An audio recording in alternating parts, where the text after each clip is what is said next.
Hey everyone, Ken here with PCSI, and if you are looking for a career where you can make a shocking amount of money, then the electrical program here at Triangle Tech might be for you. This is Ashley. She's going to tell the people what they need to know. All right, my name is Ashley. I'm our Associate Director of Business Development here at Triangle Tech. Really excited to tell you about our school, our program, our services, and especially our maintenance electricity program. So if you're not sure, if you've never heard of Triangle Tech before, we are a trade school. We offer associates and specialized technology degrees that are done in 16 months. We actually got started in Pittsburgh in 1944, and we still have a location in the north side. And over the years, we've expanded, so we also have schools in Pittsburgh, which I just said, Greensburg, Du Bois, Sunbury, Bethlehem, and Chambersburg.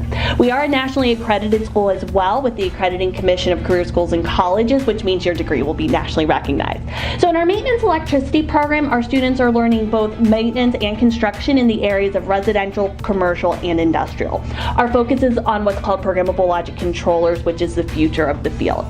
Other services that we offer, we have financial aid, so if anybody wants to come in to meet with one of our advisors to receive help filling out a FAFSA form. We have career advisors to assist with job placement. That's continual for graduates as well. Free tutoring, free refresher classes, a 90-day guarantee to employers. So a lot of great services for both students and graduates. So if you're a hands-on worker and you're interested in learning how to get started in some of these careers, feel free to check us out at any of the contact information listed below. All right, folks, if any of this made you light up, you want to make these buttons work, then make the buttons on your phone or computer work right now. Get in touch, and as always, PCSI is here to help.